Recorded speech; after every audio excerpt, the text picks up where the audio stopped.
देखिए वैभव, दो अहम चीजें मैं आपको समझाऊंगा।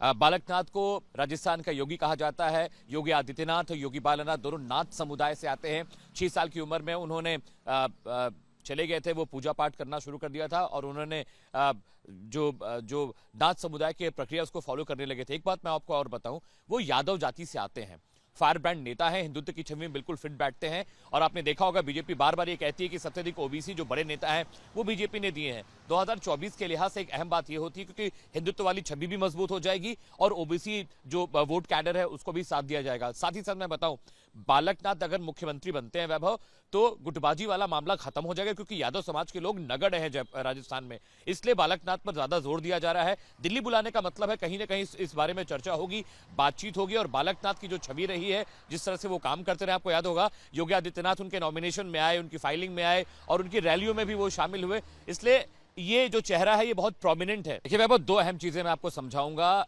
बालकनाथ को राजस्थान का योगी कहा जाता है। योगी आदित्यनाथ, योगी बालानाथ दोनों नाथ समुदाय से आते हैं। 6 साल की उम्र में उन्होंने चले गए थे, वो पूजा पाठ करना शुरू कर दिया था और उन्होंने जो नाथ समुदाय की प्रक्रिया उसको फॉलो करने लगे थे। एक बात मैं आपको और बताऊं, वो यादव जाति से आते हैं, फायर ब्रांड नेता है, हिंदुत्व की छवि में बिल्कुल फिट बैठते हैं। और आपने देखा होगा बीजेपी बार बार ये कहती है कि सबसे अधिक ओबीसी जो बड़े नेता हैं वो बीजेपी ने दिए हैं। 2024 के लिहाज से एक अहम बात ये होती है क्योंकि हिंदुत्व वाली छवि भी मजबूत हो जाएगी और ओबीसी जो वोट कैडर है उसको भी साथ दिया जाएगा। साथ ही साथ मैं बताऊं, बालकनाथ अगर मुख्यमंत्री बनते हैं वैभव, तो गुटबाजी वाला मामला खत्म हो जाएगा क्योंकि यादव समाज के लोग नगण्य हैं राजस्थान में। इसलिए बालकनाथ पर ज्यादा जोर दिया जा रहा है। दिल्ली बुलाने का मतलब है कहीं ना कहीं इस बारे में चर्चा होगी, बातचीत होगी और बालकनाथ की जो छवि रही है, जिस तरह से वो काम करते रहे, आपको याद होगा योगी आदित्यनाथ उनके नॉमिनेशन में आए, उनकी फाइलिंग में आए और उनकी रैलियों में भी वो शामिल हुए। इसलिए ये जो चेहरा है ये बहुत प्रोमिनेंट है। देखिए वैभव, दो अहम चीजें मैं आपको समझाऊंगा।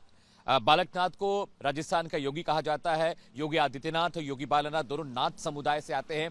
6 साल की उम्र में उन्होंने चले गए थे, वो पूजा पाठ करना शुरू कर दिया था और उन्होंने जो नाथ समुदाय की प्रक्रिया उसको फॉलो करने लगे थे। एक बात मैं आपको और बताऊं, वो यादव जाति से आते हैं, फायर ब्रांड नेता है, हिंदुत्व की छवि में बिल्कुल फिट बैठते हैं। और आपने देखा होगा बीजेपी बार बार ये कहती है कि सबसे अधिक ओबीसी जो बड़े नेता हैं वो बीजेपी ने दिए हैं। 2024 के लिहाज से एक अहम बात ये होती है क्योंकि हिंदुत्व वाली छवि भी मजबूत हो जाएगी और ओबीसी जो वोट कैडर है उसको भी साथ दिया जाएगा। साथ ही साथ मैं बताऊं, बालकनाथ अगर मुख्यमंत्री बनते हैं वैभव, तो गुटबाजी वाला मामला खत्म हो जाएगा क्योंकि यादव समाज के लोग नगण्य हैं राजस्थान में। इसलिए बालकनाथ पर ज्यादा जोर दिया जा रहा है। दिल्ली बुलाने का मतलब है कहीं ना कहीं इस बारे में चर्चा होगी, बातचीत होगी और बालकनाथ की जो छवि रही है, जिस तरह से वो काम करते रहे, आपको याद होगा योगी आदित्यनाथ उनके नॉमिनेशन में आए, उनकी फाइलिंग में आए और उनकी रैलियों में भी वो शामिल हुए। इसलिए ये जो चेहरा है ये बहुत प्रोमिनेंट है।